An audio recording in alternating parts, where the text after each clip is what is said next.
channel kesayangan kalian semua, tempatnya pesulap profesional duduk nongkrong sambil ngobrolin sulap seperti biasa. Rinku udah balik lagi ke hadapan kalian semua. Hari ini kita bakal belajar satu ilusi sederhana banget di dalam dunia sulap, yaitu ilusi karet tembus kartu ya. Tadi kalian udah lihat demonya, udah lihat trailernya. Dan karena trik hari ini bakal gampang banget, gue pengen manfaatin momen ini untuk ngajarin kalian semua proses berpikir gue dari awal gue ketemu penonton gue sampai akhir trik gue eksekusi ya. Jadi jangan kemana-mana, di sini aja. Banyak banget magician yang meremehkan bagian pembukaan dari trik ini. Jadi ketika gue keluarin satu pak kartu, gue bakal tanya, siapa di antara kalian semua yang mengerti tentang satu pak kartu? Siapa yang mau kocok kartu gue, ya kan? Dan ketika gue ngomong hal seperti itu, lu bisa belajar banyak banget tentang penonton lo. Nah, ini yang gue suka dari bermain sulap di depan orang banyak. Jadi ketika gue bilang, oke, siapa yang mau kocok kartunya? Lu bakal ketemu penonton yang, aduh, gue gak bisa kocok kartu, lu aja deh. Atau ada orang yang mungkin lebih sok tahu, sini gue yang kocok kartunya. Atau ada orang yang kayak, ya udahlah, gue udah percaya sama lu. Ketika lu ketemu penonton seperti itu, tugas lu adalah membaca karakter penontonnya. Kira-kira penonton mana yang bakal lebih responsif, penonton mana yang bakal lebih aman untuk diajak main sulap, penonton mana yang gak geratakan. Kan ada kan tipikal penonton yang kayak begitu lu main sulap, dia langsung kayak, sini biar gue periksa, sini biar gue, ngerti ya maksud gue? Jadi dari momen seperti ini, lu bisa ngebaca apakah penonton lu itu akan kooperatif dengan lu, apakah penonton lu bisa dimanfaatkan untuk mensukseskan trik lu, ya. Dan terkadang gue bakal taruh penonton itu di spotlight. Jadi contoh misalnya kayak gini, gue punya satu pak kartu, jelas kartu gue beda-beda semua, gue minta lu kocok kartunya, and then penonton tuh ambil, and then terkadang lu bisa nemuin penonton yang seperti ini. Dia dengan santai, dia ngelakuin shuffle yang benar-benar sempurna banget, yang benar-benar keren banget. Dan ketika dia ngelakuin shuffle seperti ini, lu bisa langsung point out, oh, gila, lu shuffle-nya keren banget. Dan lu kalau perhatiin ini adalah jenis shuffle yang paling fair. Kenapa? Karena semua kartunya itu interlace satu persatu seperti ini. Oke, bagus. And then lu bisa manfaatin momen itu untuk kasih pujian ke penonton lo, and then penonton lo itu bisa dapat sedikit sense of confidence di depan penonton yang lainnya. Sekarang kita masuk ke bagaimana caranya penonton memilih satu lembar kartu. Ada banyak sekali permainan psikologis di sini, perhatikan baik-baik. Jadi gini, ketika gue tunjukin kartu gue beda-beda semua ke penonton, dan ketika gue minta penonton gue ambil satu kartu, ya kan? Di momen ini banyak sekali yang terjadi di dalam pikiran penonton gue. Gue kasih lo satu contoh. Ketika di momen seperti ini nih, penonton bisa jadi, dengar ya, bisa jadi berpikir, well, apa buktinya itu kartu nggak ditandain? Bisa jadi itu kartu di belakangnya ada tandanya. Jadi seandai kata lu bisa tebak kartu gua, well, gua nggak heran-heran banget, toh kartunya pun kartu, betul kan? Jadi ini adalah salah satu faktor yang perlu lu pertimbangkan ketika lu menggunakan sebuah metode untuk meminta penonton mengambil satu kartu. Jadi ini benar-benar penting banget. Nah, inilah bedanya pesulap profesional dan amatir. Kalau yang amatir biasanya akan cuma seperti ini, ya lu ambil satu kartu deh, mana aja. Itu amatir.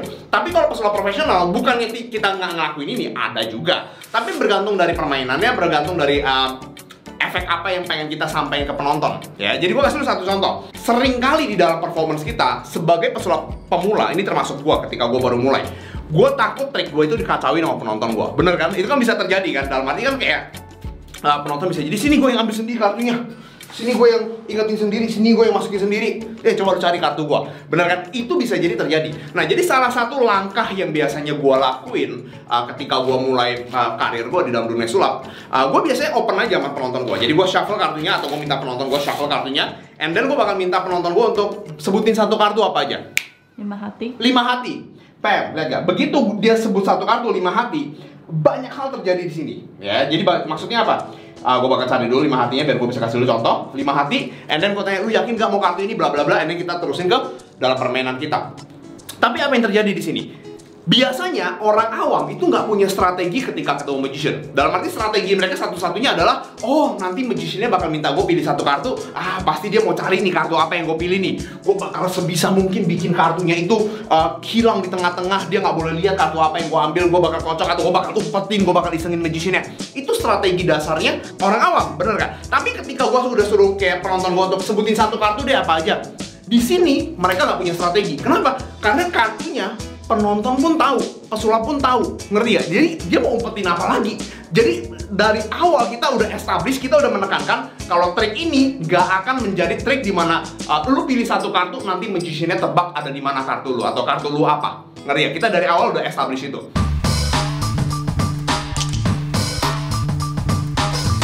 Sekarang kita masuk ke yang namanya property management atau manajemen properti. Seperti yang kalian ketahui, di dalam trik ini ada dua properti atau dua elemen yang benar-benar penting banget. Yang pertama adalah kartu yang kita gunakan, yang kedua adalah karet gelang yang bakal kita gunakan. Nah, kalian harus berpikir nih, mana yang harus gua taruh di mana, di kantong sebelah mana dan lain sebagainya. Gua bakal ajarin yang dasar buat kalian semua. Salah satu yang paling dasar yang kalian bisa lakuin adalah kalian bisa dengan gampang selipin karet gelangnya di pergelangan tangan kalian. Bayangin kalau kalian lagi show, ketemu banyak orang kayak gua biasa street magic, supaya gua nggak ribet cari properti, karet gelang di pergelangan tangan itu biasanya yang paling aman. Pilihan kedua kita adalah kalian bisa taruh karet gelangnya di posisi lantai, boleh juga. Tapi gue biasanya lebih suka taruh dia di box kartu seperti ini. Nah, ini sedikit fun fact buat kalian semua. Ini lagi-lagi balik lagi karena kita lagi ngebahas property management, jadi gue senggol ini sedikit. Ada perbedaan antara lu taruh karet gelang melebar seperti ini atau memanjang seperti ini, ya. Dan bedanya itu lumayan signifikan. Jadi gini, kalau lu taruh karet gelangnya di posisi melebar seperti ini, ketika lu buka kartunya dan lu keluarin kartunya dari dalam box, ya kan, karet gelangnya itu stay di box, ya kan. Kalau misalnya lu taruh karet gelangnya di posisi memanjang seperti ini, kalau lu mau buka box ini, otomatis lu harus copotin dulu karet gelangnya dari kartu. Nah, ini adalah momen yang penting sekali, ini adalah momen yang kuat sekali untuk memberikan karet gelang ini ke penonton kalian. Nih, lu periksa deh sekalian karet gelangnya. Dan penonton periksa karet gelangnya di kepala penonton, penonton langsung berpikir, oh, bakal ada karet gelang nih yang terlibat dalam permainan hari ini. Itu yang ada di kepala penonton. And lu keluarin kartunya dari dalam box, lu minta penonton shuffle, pilih kartu, bla bla bla. Dan begitu lu udah siap untuk masuk ke permainannya, lu tinggal bilang, tadi karet gelangnya mana? Oh, oke. Udah lu periksa belum karet gelangnya? Udah aman, gak ada masalah. And then lu ambil karet gelangnya, and then di mata penonton semuanya itu fair. Nah, jadi itu beberapa hal yang suka gua lakuin untuk kayak memperkuat setiap elemen di dalam permainan gua. Karena terkadang kalau kita main sulap nih, yang suka gue pikirin adalah, aduh, tahu gitu tadi gue suruh penonton gue periksa sebentar ya karet gelangnya ya. Ngerti ya maksudnya? Ada hal-hal kecil kayak gitu yang suka mengganggu kepala gue. Ya, inilah yang bisa kalian lakukan untuk memperkuat permainan kalian. Sekarang, ya, gue bakal ajarin kalian semua bagaimana caranya mengendalikan kartu yang akan dipilih oleh penonton kita. Perhatikan baik-baik, gue kasih lu satu contoh dulu dari depan ya. Jadi misalnya itu kartu pilihan penonton kita, 7 ketupat, right? And then lu minta penonton kita untuk masukin kartu ke tengah-tengah atau kita yang masukin sendiri. And then yang lu bisa lakuin adalah lu bisa shuffle seperti ini, right? And then lu bisa kasih beberapa shuffle seperti ini, ya. Dan dengan langkah sederhana seperti itu, 7 ketupat udah ada di paling atas, just like that. Nah, yang gue lakuin itu ada beberapa macam, ada banyak cara lah buat ngelakuin gini. Tapi gue bakal ajarin ke kalian semua beberapa yang paling simple menurut gue. Perhatikan baik-baik, kamera kalau mau ngambil dari belakang juga nggak masalah. Jadi penonton ngambil satu kartu, apapun itu nggak masalah. Misalnya itu 8 hati, right? Nah, yang lu bakal lakuin adalah lu tinggal ambil kartunya, and then lu selipin kartunya separuh jalan di sebelah sini. Tangan ini nih, ya, akan lurus, tangan ini akan miring. Begitu lo hajar nih ke belakang nih, bam, apa yang terjadi? Ini mungkin di kamera nggak kelihatan ya, tapi ada satu kartu yang nongol ke belakang seperti ini. Gue langsung tahu tuh, itu pasti kartu pilihan penonton.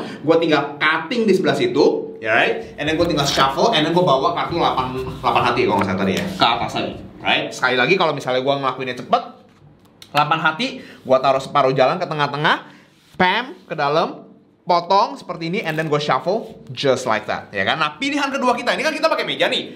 Biasanya kalau gue street magic, ini kan agak susah dong, ya kan? Nah, biasanya yang gue lakuin adalah perhatikan baik-baik. Jadi misalnya penonton pilih satu kartu, misalnya itu 10 skop. Yang gue lakuin biasanya sederhana banget. Gue tinggal tahan kelingking gue di atas kartu pilihan penonton, right? And then yang gue lakuin adalah gue tinggal potong kartunya naik ke atas, just like that, right? Kalau dari depan nih kelihatan seperti ini nih, kelihatan ya. Misalnya penonton pilih satu kartu, ini kartunya 9 hati, ya kan? Yang gue lakuin adalah gue tinggal potong kartunya beberapa kali, and then gue bawa kartu pilihan penonton naik ke atas, seperti itu, ya kan? Dan ingat ya, di dalam permainan ini nanti kartu penonton harus ada di paling atas. As hati adalah kartu penonton. Kartu penonton setelah dikontrol bakal ada di posisi paling atas. Perhatikan baik-baik, kita akan bicara tentang breaknya. Ada 2 jenis teknik yang bakal gue ajarin ke kalian semua. Perhatikan baik-baik. Yang pertama adalah lu bisa ngambil breaknya dengan kelingking lu seperti ini, ya. Jadi lu tinggal congkelnya pakai kelingking lu 1 lembar, pam, lu udah masuk ke posisi break. Yang kedua, dan ini yang biasanya gue lakuin kalau kartu gue lagi nggak begitu enak, yang biasanya gue lakuin adalah gue taruh tangan gue satu lagi di atas, ya, and then gue refold seperti ini 1 lembar, and then gue tahan kelingking gue di sini, ya. Bagian ini tadi cuma ekstra doang, harusnya nggak ada, ya kan? Tapi basically 2 teknik, satu seperti ini, satu lagi cuma refold 1 lembar, bam, just like that. Gua bakal kasih contoh kelihatannya seperti apa kalau dari depan. Nah, jadi perhatikan baik-baik, tidak ada break di sini sama sekali, ya. Gue taruh kartu di tangan gue, and then gue ngomong sama penonton gue, tadi kan pilih kartunya asal kan, bener-bener kita nggak ada rencanain kan, bam, breaknya udah dapet. Ya, jadi ini momennya terjadi sambil gue ajak penonton gue ngomong, ini belum ada break ya, sambil gue ajak penonton gue ngomong, and then breaknya udah dapet sekarang. Right, dan kalau lu perhatiin nih, bagian yang kotor nih sengaja gue jauhin dari mata penonton. Ya, jadi kalau gue tahu mata lu ada di situ, gue sengaja miringin ke sebelah sini. Yang kedua, ya, gue kasih contoh lagi, ini belum ada break. Jadi gue sambil ajak penonton ngobrol segala macam, gue revolve, pam, udah dapet tuh break kedua. Right, agak susah tapi udah dapet. Sekali lagi ya, dari depan, pam, udah dapet tuh break kedua. Nah, kalau kalian udah mengerti, sekarang kita masuk ke bagian karet gelangnya. Karet gelangnya, lu harus bisa ambil dengan satu tangan, and then lu bengkek dengan satu tangan. Ya, kalau udah, lu harus masukin karet gelangnya dari belakang, just like that, ngelewatin kartu as hatinya. Ya, kartu pilihan penonton jangan sampai kena karet gelang. Nah, jadi kalau misalnya gambaran kasarnya, satu pak kartu dikaretin, as hati nggak dikaretin. Ya, nah kalau kalian udah mengerti, fase berikut kita, ya, dan ini sebenarnya sederhana banget, perhatikan baik-baik. Lu bisa ambil karet ini, ya, lu tarik ke belakang sejauh mungkin, and then lu ngelingkerin kartunya, and then lu taruh di sebelah sini. Udah? Kalau udah nih, bagian sebelah sini nih, ini kan jari lu lagi nahan karetnya nih. Bagian sebelah sini nih, lu akan taruh di meja duluan. Jadi lu begitu lu taruh di meja duluan, ini yang bakal terjadi, ya. Dan di sini yang lu perlu lakuin adalah lu tinggal gebrakin tangan lu tinggal pukul mejanya, lihat nih ya. Ya kan? Kartunya bakal keluar just like that. There you go.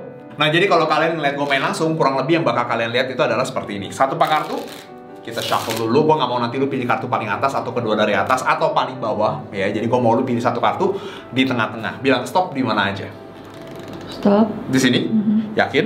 Gue bakal potong tepat di tempat tadi lu bilang stop. Oke, lu dapat kartu 10 skop. Di sini biasanya gue bakal minta lu tanda tangan, tapi karena lu lagi pegang kamera, gak ada tanda tangan hari ini, right? So, kartunya bakal gue lindungi dengan karet gelang. Banyak orang yang mikir kan, wah lu pakai tanda tangan nih. Kali ini nggak bisa karena ada karet gelang di kartunya, ya kan? Dan gue bakal lilit kartunya 2 kali seperti ini, ya kan? Perhatikan baik-baik, watch very closely.